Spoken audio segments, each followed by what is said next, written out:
예, 한 달에 한 번 두 분을 만나고 있습니다. 지역주의를 깨뜨리기 위해서 애를 쓰고 있는 두 분이죠. 국민의힘의 전략 지역인 호남에서 활동 중인 천하람 국민의힘 전남 순천갑 당협위원장, 그리고 민주당의 전략 지역인 경북에서 활동 중인 임미애 민주당 경북도당 위원장 두 분입니다. 어서 오십시오. 네, 안녕하십니까. 예, 오랜만에 두 분도 만나시네요. 네, 지난번에 뵐 때는 더웠는데 벌써 가을이 성큼 왔네요. 예, 네.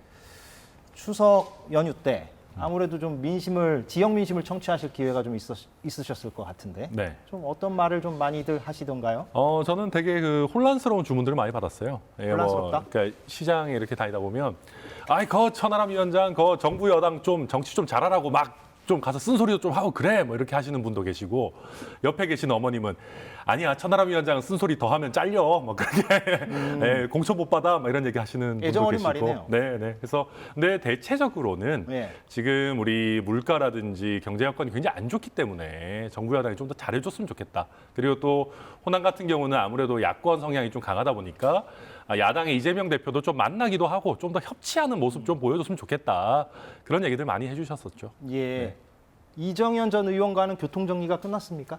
그건 이제 이정현 전 대표님의 인터뷰 기회를 제가 뺐으면 안 되기 때문에 그렇긴 하지만 저희 순천 지역구가 이제 두 개로 좀 갈라질 가능성이 꽤 있습니다. 그러니까 인구수로 보면은 원래 갈라져야 마땅하기 때문에 선거구 획정이 어떻게 되는지를 지금 좀 서로 둘 다 지켜보고 있습니다. 예. 갈라지면 이제 같이 출마하면 되니까 너무 좋죠. 예. 네. 그렇군요. 임미애 위원장은 어떻게 좀 추석 때 어떤 말씀을 좀 지역에서 많이들 하시던가요? 민심이 뭐 호남이나 영남이나 크게 다를 바는 없는 것 같습니다. 제일 먼저 밥상에 많이 올라왔던 인물은 무엇보다도 이재명 대표가 많이 거론됐고요.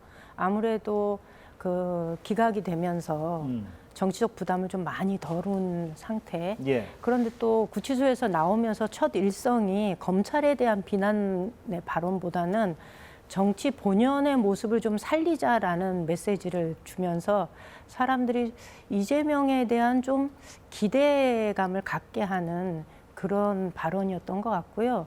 그리고 무엇보다도 이제 그만 싸우고 좀 밥상 물가 좀 챙겨라. 이러다간 진짜 뭐 어떻게 살아갈 수가 없다라는 얘기를 정말 많이 했었죠. 예. 임미애 위원장께서는 그때 벌써 오래 전이군요. 이 자리에서 그 총선 출마 지역구를 고민 중이라고 말씀하셨는데. 네. 예, 고민이 끝났습니까? 저희가 아직 선거구가 획정이 안 됐어요. 저희가 예. 군이 빠져나가면서 예. 예천이 붙을지 울진이 붙을지 아직 뭐 선거구 획정이 안 된 상태여서 상황을 조금 더 지켜봐야 될 것 같고요. 이게 다 현역 의원들의 그러네요, 기득권 지금. 지키기거든요. 예. 왜냐하면 이게 늦게 확정하면 할수록 도전자들이 더 골치 아파요. 그러니까 그러네요. 현역 의원들이 그래서 이게 원래는 1년 전, 선거 1년 전까지 해야 되는데 예. 맨날 이런 식으로 미뤄가지고 이 현역 의원 기득권 지키기 하고 있는 겁니다. 실제로. 예. 언제쯤 확정이 될까요, 그러면? 모르겠습니다. 저희도 예. 천 위원장님 얘기한 것처럼 좀 빨리 확정이 되어야 뭐 움직여도 움직일 텐데 지난번에도 근 한 달 정도 앞두고서 선거구가 획정이 되면서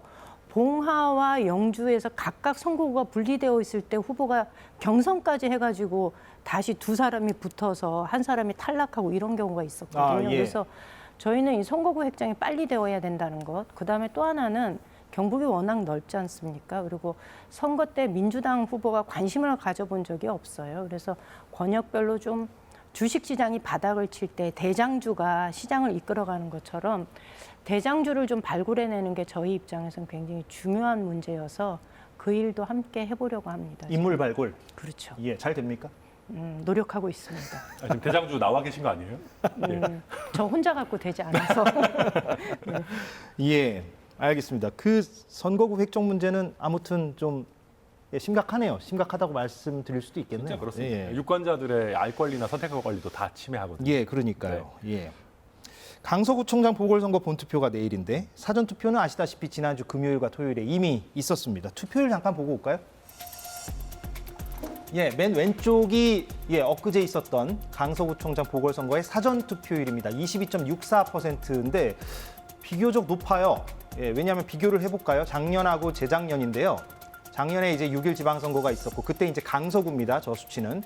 강서구의 사전투표율이 20.43이었는데 나중에 다 합친 전체 투표율은 52를 찍었고요. 재작년에 4.7 재보궐선거 지방선거가 있었죠. 그때 이제 오세훈 후보가 다시 서울시장이 되었던 그 선거인데 그때 이제 사전 투표율이 21.459, 종합 투표율이 56이어서 이번이 오히려 가장 높습니다. 물론 근소한 차이긴 하지만 그래서 투표율이 어떻게 될 것이냐 또 그렇게 나오는 투표율이 두 당 어느 쪽에 유리할 것이냐. 물론 지금 양당은 다 이번 사전 투표율에 대해서 아전인수라고 표현하셨는데 네. 아무튼 유리하게 해석하고 있는 것 같긴 한데 전 위원장께서는 어떻게 보십니까? 제가 괜히 아전인수라고 자진납세를 했나. 실제로 사전 투표율이 높은 걸 가지고 여당에 유리하다라고 해석하기도 조금 어려울 것 같습니다. 왜냐하면 실제로 사전 투표 현장에 가셨던 분들 보면은 조금 젊은 세대에서 사전 투표율이 열기가 높았다. 왜냐하면 이번 강서구청장 보궐은 본투표가 휴일이 아닙니다. 예. 일반적인 지방선거는 전체가 다 하니까 휴일이지만은 그렇기 때문에 이제 본투표 날에 투표하기 어려운 좀 직장인들이 많이 투표하는 거 아니냐라는 해석들이 많았고 네. 그렇다라고 한다면 지금 국민의힘이나 윤석열 정부에 대한 2030, 40의 지지세는 그렇게 강하지는 않거든요. 예. 그래서 지금 이 사전 투표율이 높다라는 거는 국민의힘에게 유리하다라고 보기는 조금 어려운 그런 수치고 저는 오히려 주목하는 것은 본투표율이 얼마나 올라올 것인가. 저는 오히려 본투표에서는 국민의힘 지지 성향의 표심이 조금 더 많이 투영될 것이다. 그렇게 예상합니다. 아무래도 고령층이 더 많이 투표를 하기 때문에. 그렇죠. 그럼 종합 투표율은 어느 정도 나올까요? 물론 이거 뭐 예상하는 게 좀 무의미한 면도 있긴 이게 합니다만. 좀 웃긴 게요. 예. 지금 국민의힘 입장에서는 계속해서 투표율이 별로 안 높을 것이다. 뭐 안 높은 게 유리하다. 이런 식의 얘기들을 많이 해왔는데 이제는 그 생각을 완전 바꿔야 됩니다. 사전 투표율이 이 정도로 높은데 본 투표율이 얼마 높지 않다라고 하면은 이건 국민의힘 입장에서 가장 안 좋은 것이거든요. 고령층이 투표를 잘 안 했다는 의미가 그렇죠. 될 수 왜냐하면 있으니까. 제가 지금 걱정하는 거는 이번 선거가 김태우 후보와 국민의힘에게 안 좋다, 쉽지 않다라고 하는 것들이 굉장히 많이 알려져 있습니다. 지금. 그러면 본투표에 나오셔야 될 국민의힘 지지층에서 이거 투표해봤자 소용이 있겠냐. 마치 지난번 지방선거 때 민주당이 겪었던 것과 비슷한 분위기로 갈 수 있거든요. 그래서 오히려 지금은 국민의힘에서 본투표를 많이 하게끔 하는 형태로 메시지 방향을 확 바꿔야 된다. 저는 그렇게 봅니다. 예, 임미 위원장은 좀 어떻게 해석하십니까? 제가 선거 지원을 한번 가봤거든요. 근데 강서구예요? 네네 예. 갔는데 저도 느끼기에 제가 볼 때는 국민의힘 지지자들이 사전 투표에 그렇게 참여하는 비율이 높지 않았을 거라는 생각을 해요. 그러니까 저희가 이야기를 드렸더니 사전 투표에 대한 불신이 좀 있으세요. 국민의힘 지지자분들께서. 그렇죠. 이건 부정 투표로 연결될 가능성이 많다. 사전 투표하면 똑바로 지켜라. 뭐 이런 이야기들을 저희한테 대놓고 하시는 걸로 봐서 그분들은 그 본투표 날 투표를 하겠다 이렇게 얘기하시거든요. 예. 그렇기 때문에 만약에 본투표하는 날 투표율이 많이 올라가게 되면 그날 어쩌면 그 보수 성향의 지지자들이 좀 대거 투표에 참여하지 않겠느냐 이렇게 보고 있고 그래서 저는 투표라는 게 원래 끝날 때까지는 끝난 게 아니잖아요. 그래서 투표율이냐 뭐 그걸 가지고 누가 유불리하냐 이거를 따지는 것 자체가 별로 그렇게 큰 의미가 없다. 단지 뭐 강서구라는 데가 원래 이 민주당에 약간 유리한 정치 지형을 가지고 있는 곳이다 보니 이왕이면 우리 입장에서는 이기되 조금 더 큰 표 차이로 이겼으면 좋겠다라는 희망 섞인 발언을 하는 것뿐이지 저는 뚜껑 열어봐야 된다 이렇게 생각합니다. 두 분 말씀을 종합해 보면 그런데 오묘하게도 사전 투표를 하기 전에는 투표율이 높아야 된다라고 민주당이 주장했다가 지금은 또 민주당이 본 투표율이 좀 낮아졌으면 하는 바람을 속으로 갖게 될 수도 있겠군요. 국민의힘은 또 정반대고. 맞습니다. 예, 물론 지금 양당의 공식 입장이 그렇다는 건 아닙니다만. 대놓고 얘기할 수는 없지만. 네. 그냥 객적은 소리를 해봤고요. 네. 예. 근데 어느 쪽이 이기느냐, 뭐 어느 쪽이 이길지는 모르고요. 단언할 수는 없고 또 이기더라도 한쪽이 이기더라도 얼마만큼의 격차로 이기느냐에 따라서 향후에 이 선거가 주는 파장 그게 좀 달라질 것 같긴 한데 네. 뭐 좀 경우의 수를 생각을 해본다면 저는 가장 중요한 선이 양당 다 40% 선이다. 무슨 얘기냐면 저는 김태우 후보가 40% 득표를 하느냐를 굉장히 중요하게 보고 있습니다. 왜냐하면은 지금 민주당 후보와의 격차 이런 부분을 자꾸 우리가 얘기를 하는데 잘 따져보면은요.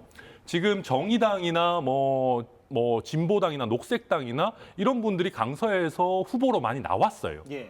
근데 만약에 253개 전체 총선판이 펼쳐졌을 때 정의당, 진보당, 녹색당이 지역구에 후보 낼 수 있을까요? 전부 다 내기는 쉽지 않거든요. 사실 그러니까 폄하하자는 것이 아니라 예. 그렇다라고 한다면은 이분들한테 가는 표는 실제 총선에서 다른 지역에서는 민주당한테 가는 표심이라고 해석할 수가 있습니다.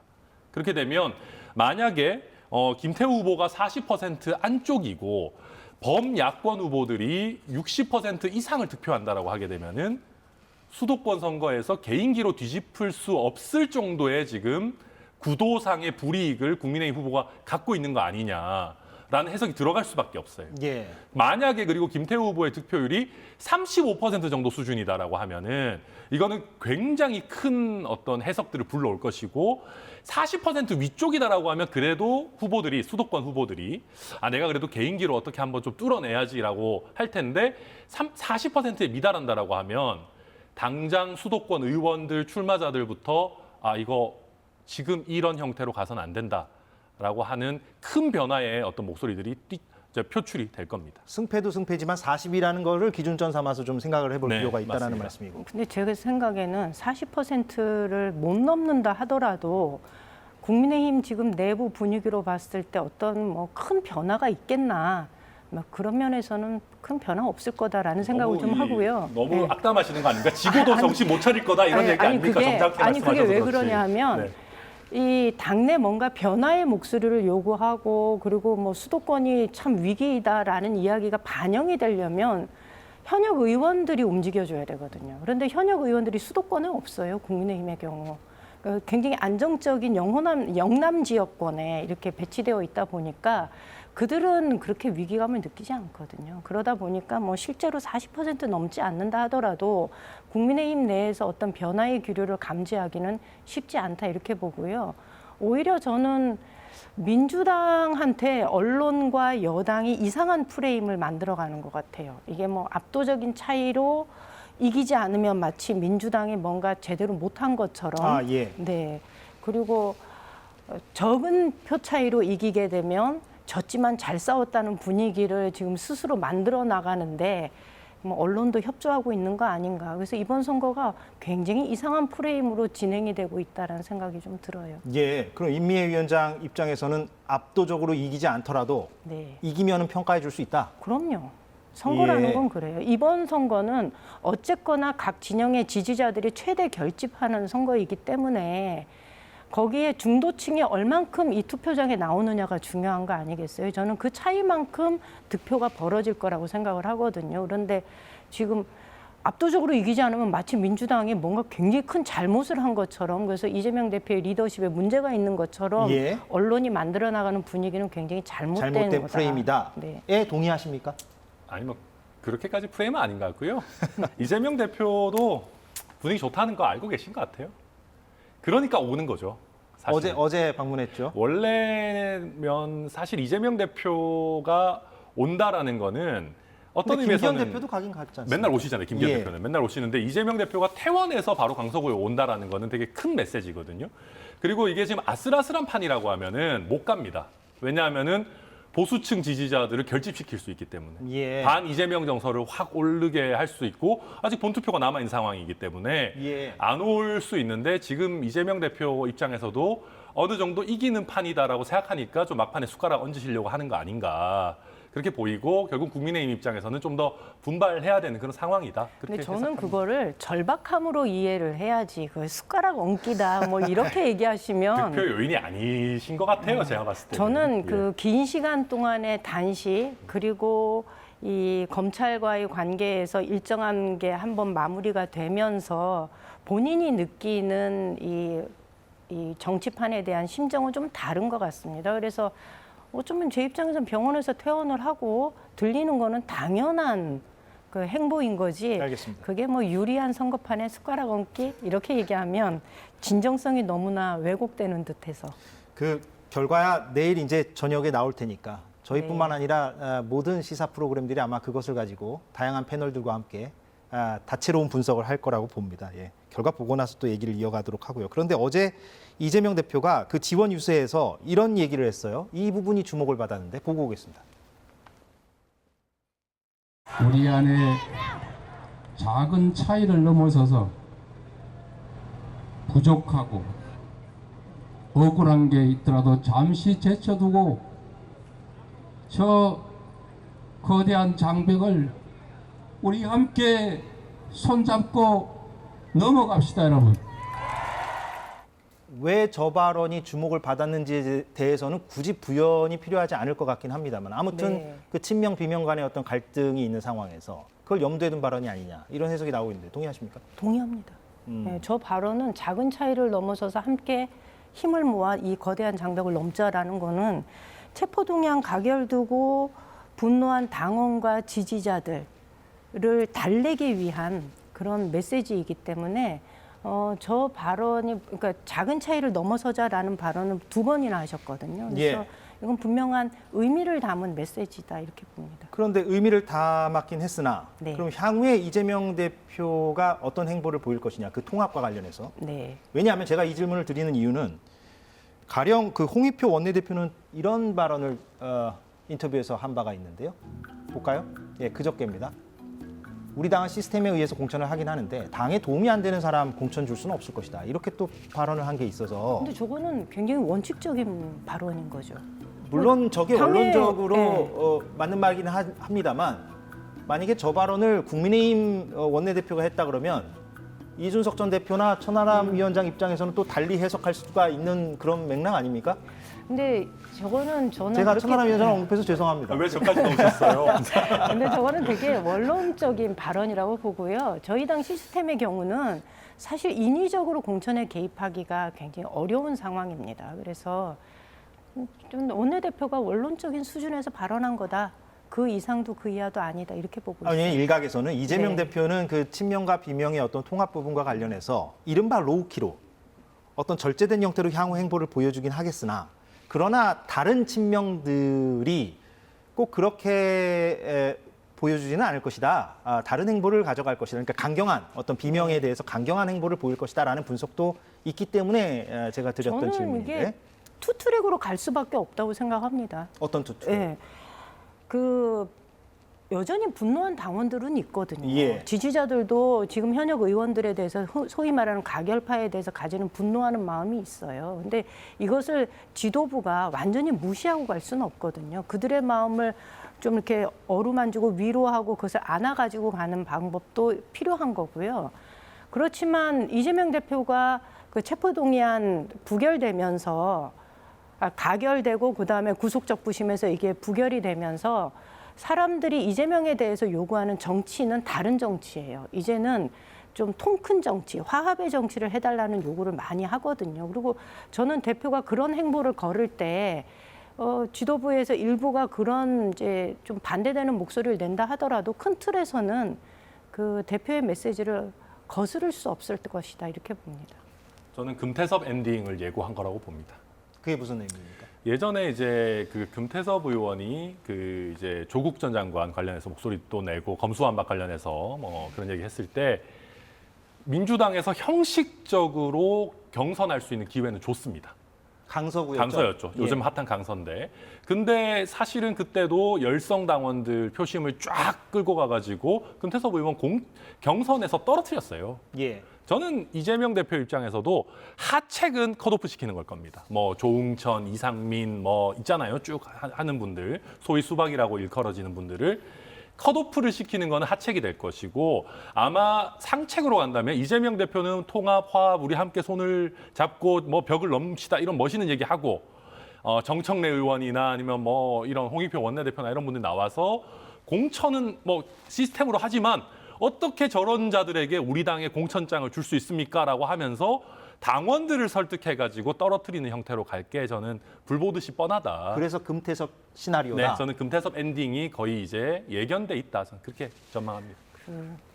당원들의 선택에 의해서 후보가 결정되는 것이 어떤 짜여진 시나리오에 의해서 당원들이 그렇게 동원되는 수단으로 인식을 하면 사실 저희 민주당의 당원들이 그런 수준이 아니어서요. 국민의힘하고는 좀 다르다라는 얘기를 드릴 수밖에 없을 것 같아요. 저도 그렇게 믿고 싶지만은 네. 실제 금태섭 엔딩이 있었기 때문에. 예. 네.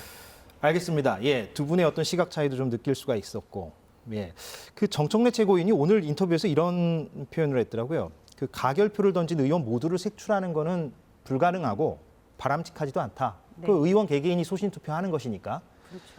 다만 해당 행위에는 상응한 조치를 취하겠다. 그래서 해당 행위가 뭐냐 이런 질문에 언론에 나가서 당에 해를 끼치는 행위를 말한다. 그러니까 말하자면 비명계 중에서도 그러니까 가결표를 던진 것으로 보이는 의원들 가운데서도 언론에 조금 더 적극적으로 목소리를 내는 사람들을 말하는 것 같아요. 그러면 이 사람들을 대상으로 어떤 조치가 취해진다는 걸까요? 아마 이게 5명의 의원에 대해서 이제 징계 청원이 올라온 걸로 알고 있는데요. 이상민, 김종민, 김종민, 이원욱, 서른, 조응천. 예. 네네. 그런데 저는 저분들에 대한 징계를 청원하는 당원들의 청원 동의가 5만 7천 명이네요. 넘었는데 이러면 아마 최고위에서 논의를 해서 입장을 밝힐 것 같습니다. 예. 그런데 대표가 작은 차이를 넘어서 함께 벽을 넘자라고 하는 메시지를 여러 차례 주었는데 예. 저 문제가 최고위에서 징계로까지 연결될 것인가? 저는 또 그건 그래서는 안 된다 이렇게 봅니다. 만약에 저 부분에 있어서 우리가 징계를 주기 시작하면은 실제로 저희 그 추석 때 저희한테 이제 문자들이 좀 많이 왔어요. 이후에 이재명 대표가 어떤 정치를 보여주길 바라는지를 염원을 담은 당원들의 문자가 굉장히 많이 왔는데 이재명의 정치가 좀 달라졌으면 좋겠다. 우리가 지금 윤석열 정부에서 경험해보지 못한 새로운 정치, 통 큰 정치, 화합의 정치를 이재명 대표가 보여주기를 바란다라는 메시지를 저희가 되게 많이 받았어요. 그리고 그 메시지가 어쨌거나 당 지도부한테 전달이 되었던 거고. 그래서 저는 논의는 있으나 어쩌면 대표의 큰 결단이 요구되는 시점이고 저는 그럼 상응한 조치라는 거는 징계가 아닌 상응한 조치는 가령 뭐 어떤 게 있을까요? 글쎄요. 정청래 최고위원 말에 따르면 상응한 조치라고 했기 때문에 만약에 저는 윤미애 지금- 위원장 말대로 네. 대표의 기조대로 징계까지는 안 간다 치면 네. 그러면 모든 것이 다 그냥 없어지고 화합이 되는지 그렇지는 않을 것 아니면은 같고요. 무언가 어떤 네. 조치, 상응한 조치라는 게 있을 일정한 건지. 뭐 이렇게 경고 내지는 메시지 정도는 주어질 것 같습니다. 경고 정도? 예, 그런데 그렇다고 해서 이 사람들의 입을 전적으로 막아야 되겠다라는 조치가 취해진다면 그거는 또 다른 분란을 불러일으키는 것이기도 하고 입을 이재명- 막는다는 건 네. 가령 뭐 당원권을 정지한다거나 이런 그렇죠. 건가요? 그 징계네요, 그러니까 예, 말하자면. 그렇게 예. 가면 안 된다는 거죠. 예. 그리고 이재명 대표가 그런 것을 과연 그런 선택을 할 것인가 저는 그렇지는 않을 것 같습니다. 어떻게 좀 보세요? 그러니까 나중에 그 공천 과정에서 말씀하신 대로 금태섭 시나리오가 펼쳐질지는 지켜보는 걸로 하고 네. 일단 단기적으로는 민주당이 어떻게 될 것이냐? 징계할 수도 있을 것 같기도 합니다. 왜냐하면 정청래 의원 지금 그래도 최고위원이잖아요. 지금 최고위원이 뭐 대놓고 이런 얘기를 한다라는 거는 뭔가 그래도 그냥 넘어갈 수 없다. 그리고 특히 민주당 최고위에 보면은 지금 되게 강경한 분들 많거든요. 그래서 이게 간단한 문제는 아니라고 보여지고 다만 이게 좀 우스운 거는 언론에 나가서 당에 해를 끼치는 행위에 대해 징계해야 된다라고 하는데 글쎄요, 제가 보기에는 언론에 나가서 민주당에 가장 해를 끼치는 분 중에 한 분이 정청래 최고위원인 것 같은데 본인 얘기하시는 건가 싶기도 하고 그리고 좀 재미있는 게 아까 홍익표 원내대표 얘기도 그런데 앞뒤가 너무 모순이에요. 보십시오. 가결표 던진 사람 색출하면 안 된다. 소신 투표다. 근데 언론에 나와서 얘기한 사람은 이거 가만히 놔두고 상황을 조치해야 된다. 자, 표결은 소신인데 그 소신을 외부에 밝히면 징계하겠다라는 거잖아요. 말이 되는 얘기입니까? 그리고 우리가 지금 정치가 이상해서 그렇지 저희 당이든 민주당이든 옛날에는 대통령 나가라라는 얘기도 하고 그랬어요. 그렇지 않습니까? 근데 무슨 당대표에 대해서 비판한다고 해가지고 징계하겠다. 그게 무슨 민주정당입니까? 아까 홍익표 의원도 무슨 시스템에 의해 공천하지만 당에 도움 안 되는 사람 공천 줄 수 없다. 무슨 말이에요 이게? 시스템에 의해 공천하면은 시스템을 존중해야 되는 거지. 그러니까 지금 보면 다들 소위 극성 지지층이라고 하는 개딸들의 눈치를 보느라 앞뒤 안 맞는 모순적인 태도를 지금 민주당 지도부에서 계속 내고 있다. 그러다 보니까 징계로 갈 수도 있다. 그 작은 차이라고 하는 것을 그 벽을 넘는다는 것은 저는 어쩌면 최고위원들한테도 주는 메시지다 이렇게 봅니다. 예, 한번 좀 지켜보는 걸로 하죠. 또 그 강서구청장 보궐선거 결과가 또 어떤 변수가 될지도 좀 지켜봐야 할 포인트인 것 같기도 하고요. 국민의힘 얘기인데요. 삼선 하태경 의원. 내년 총선에서 부산을 떠나서 서울에서 출마하겠다 이렇게 밝혔습니다. 지역구가 부산 해운대 갑이고 당내에서는 당연히 좋은 평가가 나오고 있는데 결이 다른 목소리를 보여준 분이 있습니다. 예, 이분이죠. 볼까요? 홍준표 대구시장이 좀 깎아내렸어요. 선당 후사라기보다는 제 살 길을 찾는 것이다라고 했는데 예, 여기 계시는 천하람 위원장이 거기에 대해서 한 말씀을 올렸습니다. 영남 중진 의원이 수도권에 도전하는 사례인데 우리 당에 귀하고 더 늘려야 할 사례가 아니냐. 그런데 왜 사감을 앞세워서 깎아내리시냐. 이렇게 홍준표 시장에 대해서 비판적인 멘트를 하셨고 홍준표 대구시장이 어제 SNS에 이렇게 올렸습니다. 사이비 개혁 탈쓰고 몸부림을 쳐도 동지를 배신했던 자는 배신자일 뿐이다. 그러니까 과거 얘기를 하는 것 같아요. 그 바른미래당에 갔었던 예, 그런 전력을 이야기하는 것 같습니다. 참으로 유감이다. 이렇게 설정이 좀 오갔는데 예, 천하 위원장 어떻게 좀 말씀을 주시겠습니까? 아니 홍준표 시장께서는 왜 다시 탄핵의 강 시절로 다시 돌아가시려고 하는지 잘 모르겠어요. 그리고 이게 앞뒤가 좀 안 맞는 게 홍준표 시장이 지난번 대선 경선 당시에는 젊은 세대의 지지를 얻기 위해 가지고 똑같이 바른정당 탈당파였던 이준석 대표랑 굉장히 친하게 지내고 이렇게 그쪽에 손을 내미는 듯한 제스처도 굉장히 많이 취하셨었습니다.